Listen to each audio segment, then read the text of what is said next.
जी dear students, तो आज बात करेंगे हम chapter number last which is 16 and the name of this chapter is industrial chemistry. और इस चैप्टर की हम एक्सरसाइज एमसीक्यूज पे आज बात करने वाले हैं, right. So will talk about exercise MCQs. तो सबसे पहले जो है हम पहले एमसीक्यूज की तरफ चलते हैं। The concentration is a, concentration जो है क्या है, it's a mixing technique, separating technique, boiling technique और कूलिंग टेक्निक।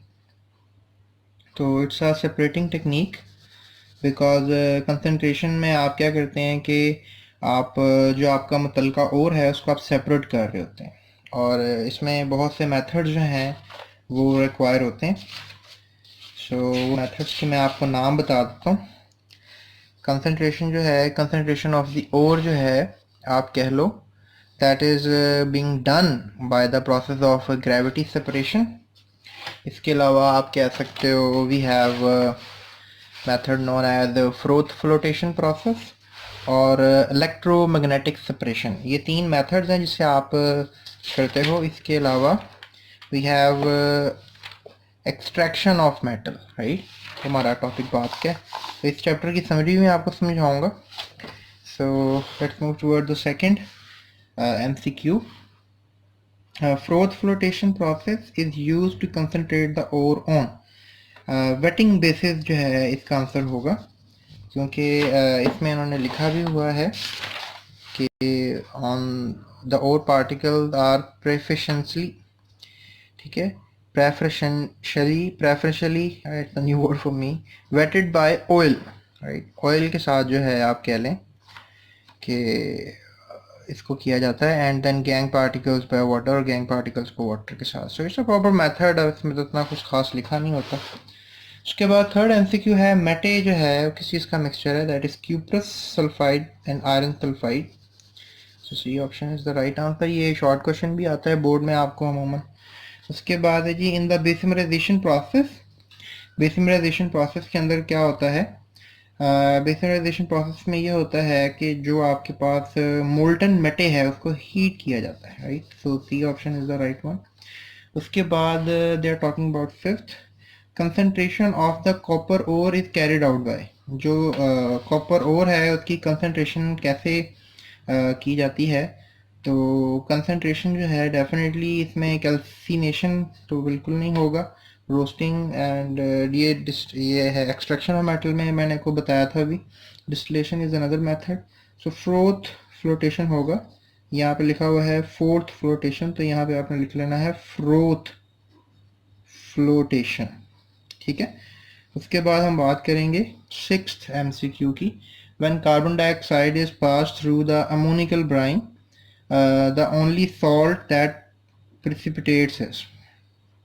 तो जब आप अमोनिकल ब्राइन को कार्बन डाइऑक्साइड से गुजारते हैं तो सोडियम बाइकार्बोनेट जो है बनता है, ठीक है, सोडियम बाइकार्बोनेट, और उसको आप सोडियम हाइड्रोजन कार्बोनेट भी कह सकते हैं। So that is the right answer for this.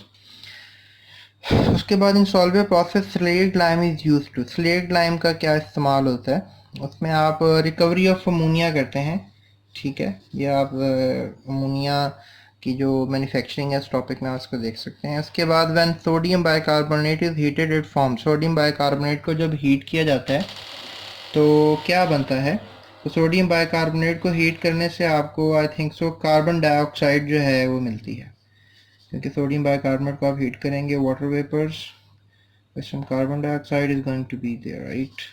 उसके बाद यूरिया का फार्मूला पूछा जाता है, तो यूरिया का फार्मूला ये है, राइट। वैसे इसको तो ऐसे लिखा जाता है अमूमन, मैं आपको इसका फार्मूला बना देता हूँ, ऐसे लिखा जाता है इसको, ठीक है। इसको कंडेंस कर लें तो इसको समटाइम्स ऐसे भी लिख दिया जाता है, लेकिन ये फार्मूला होगा यूरिया का। उसके बाद 10th MCQ है, crude oil is heated in the furnace up to, crude oil को जो है कहाँ तक हीट किया जाता है, I think so crude oil को जो है वो 400 डिग्री तक हीट किया जाता है फर्नेस में, ये आपको नजर भी आ रहा होगा। So 400 right. When heated crude oil is fed to the fractionating tower, जब फ्रैक्शनेटिंग टावर में जाता है तो किस बेसिस के ऊपर आप उसके जो कंपोनेंट्स हैं उनको अलग कर रहे होते हो? So I think so vapours of the lower boiling fractions condense first and the lower part of the tower. ये इन्होंने एक स्टेटमेंट लिया स्टूडेंट्स, स्टेटमेंट यहाँ पर है, while the vapours of medium यहाँ से है, ठीक है। The vapours of high boiling point fraction condenses first in the lower part, जिनका हाई बॉइलिंग पॉइंट होता है वो लोअर पार्ट में कंडेंस हो जाते हैं ऑफ द टावर, और जिनका मीडियम लोअर बॉइलिंग पॉइंट्स होता है वो सबसे ऊपर जाते हैं, यानी जिनका हाई बॉइलिंग पॉइंट होता है ना यहीं पे कंडेंस हो जाते हैं इस जगह पे, लेकिन जिनका कम होता है वो सबसे ऊपर चले जाते हैं कंडेंस होने के लिए। तो इसका आंसर जो है